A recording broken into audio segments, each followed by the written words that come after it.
ধন্যবাদ বন্ধুরা। আমি এখন যেটা করব, দেখতে পাচ্ছ সামনে এটা হচ্ছে একটা শ্বেত অপরাজিতা, থোকা শ্বেত অপরাজিতা। থোক থোক ফুলগুলো ফোটে, খুব সুন্দর ফুল, অনেক ফুল দিল। একে একবার প্রুনিং করেছিলাম ফেব্রুয়ারির শেষ দিকে, তো আরেকবার ফুল দেওয়ার পর দেখছি যে আর ফুল ধরছে না, আর প্রচণ্ড তাপপ্রবাহ গেল। এখনও যে তাপ নেই তা নয়। তো আজকে হচ্ছে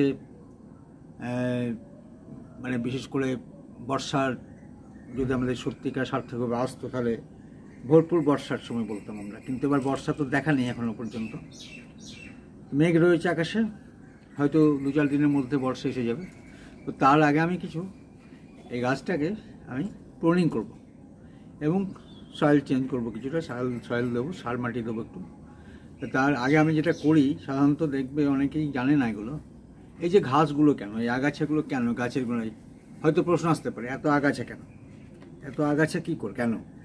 এই আগাছাটার মূল কারণ হচ্ছে, আমি কিন্তু ইচ্ছে করে আগাছাটা তুলিনি।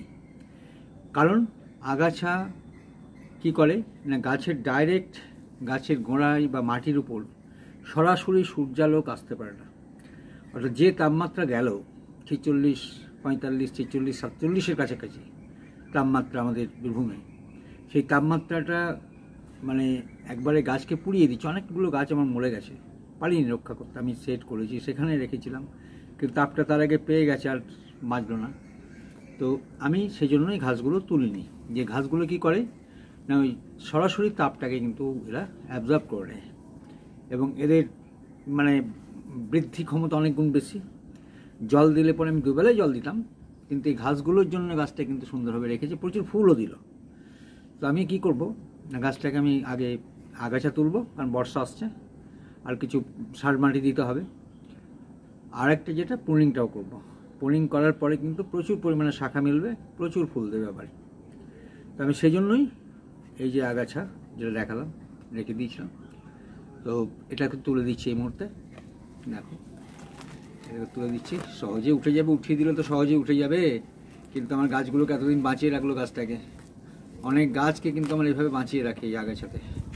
হ্যাঁ, আগাছাগুলো তুলে দিচ্ছি। হ্যাঁ, তোলা কিছুই না, সহজেই উঠে যাবে এগুলো, কিন্তু আমার গাছটাকে এতদিন সুন্দরভাবে বাঁচিয়ে রেখেছে। দেখো, একদম সুন্দরভাবে গাছটার গোড়াটায় কোনো ক্ষতি করতে দেয়নি। হ্যাঁ হ্যাঁ, একটু সার মাটি খেয়েছে, স্বাভাবিক, সে তো নেবেই। এরাও তো গাছ, ঘাস তো এক ধরনের গাছ, তাহলে এরা বড় না হতে পারে, কিন্তু ছোট। কিন্তু আমরা জানি ছোট যে হয় অনেক সময় বড়র দাবিয়ে চলে। তো সুতরাং রেখা টেনে ছোটোর গতি, বড় যে জল গাবিয়ে চলে। তাহলে এই ঘাসগুলো আমরা তুলে ফেললাম। এখানে আমি এখানকার মাটি কিন্তু কিছু চেঞ্জ করব। তা মাটি চেঞ্জ করতে গেলে আমি কিছু একটু সাইডটাকে কী করবো, একটু খুঁড়ে দেবো মাটিটাকে একটু। আমি টপটাকে চেঞ্জ করবো না, মানে রিপোর্টিং করছি না, কারণ রিপোর্টিং করা হয়েছে, বারবার রিপোর্টিং একটা গাছে ভালো না।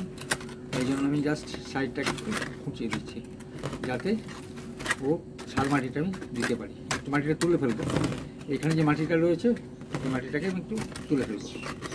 এই মাটিটা তুলবো একটু, তো আমি একটু ইয়ে করে নিচ্ছি যাতে ও মাটিটা বেরিয়ে যায়, কারণ সার মাটিটা দেবো তো, যার জন্য আমার একটু দিয়ে দরকার। এই মাটিগুলো আমি কিন্তু বের করে নেবো। হ্যাঁ, মাটিটা বের করে নেবো। মাটি বের করে নেওয়ার পর আমার যে সার মাটি করা আছে, সেই সার মাটি একে আমি দিয়ে দেবো। তো এই মুহূর্তে এই করি, এটা দিয়ে সুবিধা হবে, এটা দিয়ে সুবিধা হচ্ছে। হ্যাঁ, এটা দিয়ে আমি একটু করে দিচ্ছি, এরকমভাবে আমি একটু খুলে নিচ্ছি, জাস্ট এরকমভাবে। আমি দেখো ব্যাপারটা লক্ষ্য করবে সবসময়, আমি কিন্তু সবসময় টবের কানা ঘেঁষে আমি কিন্তু মাটিটা কাটছি। আমি কিন্তু মাঝখানে যাচ্ছি না, টবের কানা ঘেঁষে। দেখো, দেখো, টবের কানা ঘেঁষে, একদম কানার কাছাকাছি। হ্যাঁ, একদম টবের ধার ঘেঁষে যেটাকে বলা হয়, সেই ধার ঘেঁষে মাটিটাকে তুলছি আমি কিন্তু। কেননা ধার ঘেঁষে তুললে পরে শিকড়ে খুব একটা কাটা যাবে না, আর ওই ধারটা যদি আমি পেয়ে যাই, আবার শিকড় ছাড়বে যখন, তখন সে, কারণ এগুলো মাটিটা সার মাটি দেবো। হ্যাঁ, তাকে মাটিটাকে তুলে নেবে। অলরেডি সে সারগুলো নিতে পারবে শিকড়ে, আর গাছটা বৃদ্ধিতে সাহায্য হবে। কতটা মাটি তুললাম, তোমাদের দেখাচ্ছি, দেখো একদম প্রায় 1 ইঞ্চি মাটি আমি কিন্তু তুলে ফেললাম। 1 ইঞ্চির মতো মাটি আমি কিন্তু তুলে ফেললাম। 1 ইঞ্চি মাটি আমি কিন্তু আবার দিয়ে দেবো। ওই শাল মাটি আমার যা করা আছে সেই শাল মাটি আমি কিন্তু দিয়ে দেবো। কিছু শিকড় কাটলো, অবশ্যই সে তো কাটবেই। সব শিকড় কি বাঁচানো যায়? সব শিকড় বাঁচলে তো আমি টবে গাছ লাগাতেই পারবো না, কারণ তাকে তো শাল মাটি দিতে গেলে তো শিকড় ছিঁড়তেই হবে, কিছু করার নেই। আর একটু দিলে ভালো হয়। কোঁচা কাঠি দিয়ে দেখি একবার, ধারটাকে আর একটু গভীর করে নিই। গভীর করলে হ্যাঁ মাটিটাও বেরিয়ে এলো, প্লাস পুরনো মাটি বেরিয়ে গেলো, নতুন মাটি ঢুকবে। ব্যাস হয়ে গেল।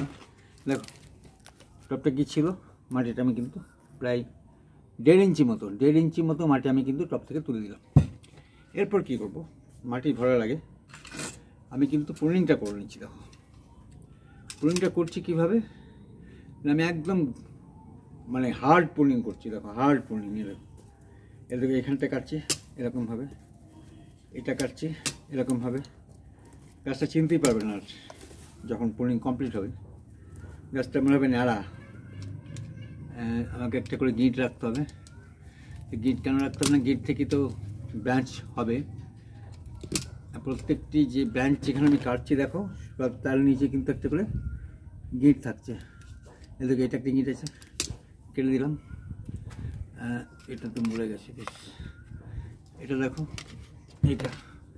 এটাকে ওই যে বড় ডালটা, এটাকে আমি চাইবো এইখান থেকে একটা কাটতে, এই জায়গা থেকে একটা, এই জায়গা থেকে আর এই জায়গা থেকে, যাতে ওর দুটো গিট পেয়ে যাচ্ছে। ও অলরেডি গাছ আবার বেরোবে, এখান থেকে কাটছি আমি। কিন্তু পুরনো পাতাগুলো রাখবো না, কোনো পুরনো পাতা রাখবো না, সব পাতা কিন্তু আমি ছেঁটে ফেলবো।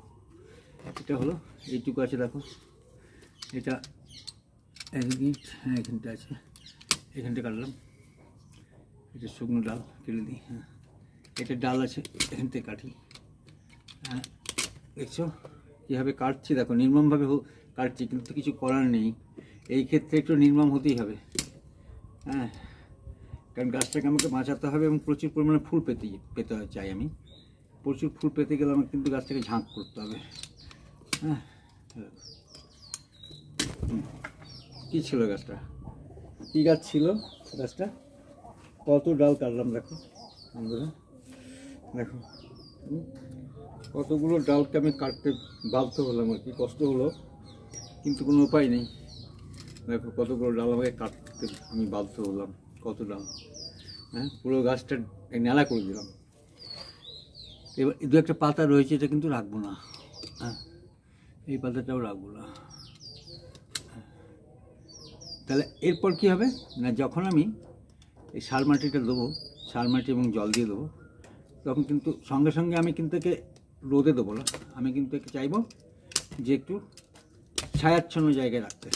হ্যাঁ ছায়াচ্ছন্ন জায়গায় রাখবো এবং অলরেডি সেখানে ও নিজে ওর যে মানে পাতা, সে পাতা মেলতে শুরু করবে। ডাইরেক্ট রোদে দিলে হবে না, কারণ মরে যেতে পারে ডালগুলো, গাছটাও মরে যেতে পারে।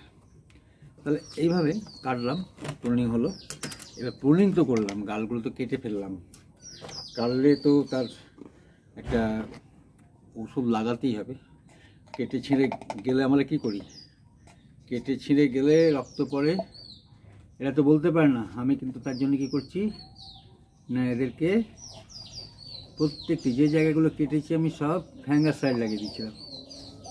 ফ্যাঙ্গাসাইড লাগিয়ে দিচ্ছি যে জায়গাগুলো কেটেছি।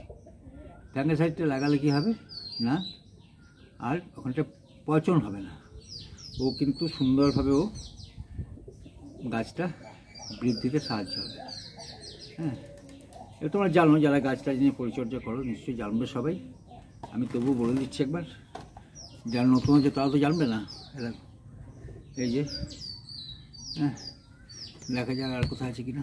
হ্যাঁ এটি আছে, এটা একটু লাগিয়ে দিই। ফ্যাঙ্গাসাইড, যে কোনো ফ্যাঙ্গাসাইড ব্যবহার করবে। ওষুধ দোকানে গিয়ে গাছের বীজ টিজ বা এতে যেখানে বিক্রি হয় সেখানে গিয়ে বলবে যে আমাকে একটু ফ্যাঙ্গাসাইডের প্যাকেট দেন, ব্যাস। ফ্যাঙ্গাসাইড কিন্তু কাটা ছেঁড়া করলে গাছের অবশ্যই লাগাবে, তাহলে গাছে কিন্তু গ্যাংগ্রিন হলে, পচন হলে কিন্তু গাছটাকে বাঁচানো যাবে না, যে কোনো গাছকে। গ্যাংগ্রিন গাছের সবচেয়ে ক্ষতিকারক একটা রোগ। হ্যাঁ, সেটা হলো, লাগিয়ে ফেললাম।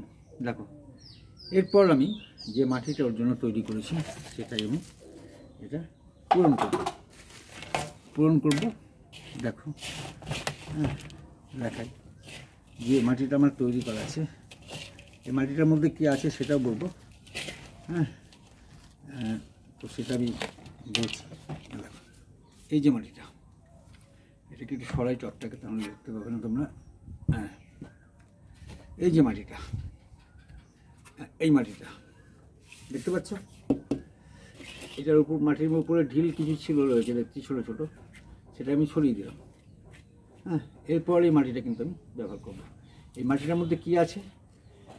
বালি আছে 40%, আর গার্ডেন সয়েল আছে 20%, ভার্মি কম্পোজ আছে, নিম খোল আছে, কোকোপিট আছে, আর নিম খোল আছে বললাম, আর ফ্যাঙ্গাসাইড দেওয়া আছে, সেই সঙ্গে সাধারণ খোল 1 মুঠো দেওয়া আছে। তো এইগুলো দিয়ে কিন্তু মাটিটা তৈরি। মাটিটার মধ্যে মাটির ভাগ 20%, বাকি সব এগুলো। যার ফলে মাটিটা একটু বালি বালি লাগছে, দেখো, স্বাভাবিক। তো এবার আমি মাটিটা কিন্তু দেবো, এবার প্যাকিং করছি মাটিটা। দেখো, হ্যাঁ, এই মাটিটা প্যাকিং করার পরে যেটা আমার কাজ হবে সেটা জল। দেখো, মাটিটা দিয়ে দিচ্ছি সাইডে সাইডে।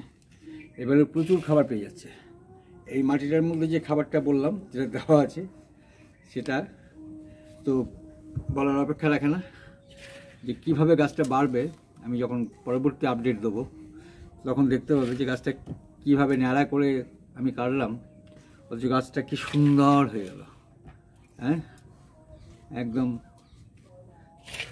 অপূর্বভাবে প্রতিটি ঝাঁক বেঁধে ও কিন্তু ফুল দেবে, ডাল মেলবে। হ্যাঁ, আর সাদা ফুলে গাছটাকে দেখা যাবে না, শুধু ফুলে ফুলে সাদা হয়ে যাবে গাছটা।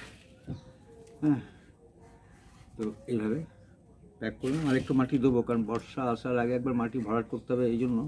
কারণ বর্ষাতে তো প্রচুর বৃষ্টি হবে, বেশি জল কিন্তু দাঁড়াতে দেওয়া হবে না। তো এভাবে আমি এটা করলাম। এটা দেখো মাটিটা কীভাবে বললাম, দেখো ফুল প্যাক করে নিলাম মাটিটা। হ্যাঁ, একদম। দেখো, তাহলে এটা করার পর আমি কিন্তু এটা কী করব না, এরপর আমি জল দিয়ে দেবো। দেখো বন্ধুরা, এবার আমি জলটা দিয়ে দিচ্ছি, বলেছিলাম এরকমভাবে জলটা দিচ্ছি, ধারে ধারে ধারে জলটা দিয়ে দিচ্ছি। জলটা ততক্ষণ দেবো যতক্ষণ পর্যন্ত না গাছটার জল মাটিটায় পরিপূর্ণভাবে না নেবে। অর্থাৎ নিচে যে হোলটা আছে সেই হোল দিয়ে জলটা যখন বেরিয়ে যাবে তখন আমি জল দেওয়া বন্ধ করে দেবো। কেন না, আমি একে মোটামুটি দিন 5-7 আমি কোনো রকমভাবে জল দেবো না, দিন 5-7 জল দেবো না। আর একটা কাজ করব, সেটা হচ্ছে যে একে ছায়ায় রাখবো, দিন 10 ছায়ায় রাখবো। ছায়ায় রাখার পর আমি একে কিন্তু সানলাইটে দেবো। যখন দেখবো যে পাতা বেরোতে শুরু করেছে, ছোটো ছোটো কচি কচি পাতা বেরোতে শুরু করেছে, তারপরে আমি ওকে হালকা হালকা সানলাইটে দেবো। সকালের দিকে কয়েক ঘন্টা দিলাম, আবার 12টার মধ্যে ওকে ছায়া এবার দিয়ে দিলাম। এভাবে 2-5 দিন রাখবো। আবার তারপর টোটাল 15 দিন পর কিন্তু গাছটাকে আমি কিন্তু ফুল সানলাইটে রাখবো। তাহলে দেখো, জল দিচ্ছি, জলটা টেনে নিল। হ্যাঁ, এই জলটা টেনে নেই, ব্যাস। তো বন্ধুরা, ভিডিওটা দেখলে তো তোমাদের যদি ভালো লাগে, ভিডিওটা যদি ভালো লেগে থাকে তো অবশ্যই লাইক, কমেন্ট এবং শেয়ার করবে। আর যারা নতুন আছে বন্ধু, তারা আমার চ্যানেলটাকে সাবস্ক্রাইব করে লাইক, কমেন্ট এবং শেয়ার তো করবেই। তো সাবস্ক্রাইব করে আমার পাশে থেকে আমাকে উৎসাহিত করবে। তোমাদের অনেক ধন্যবাদ।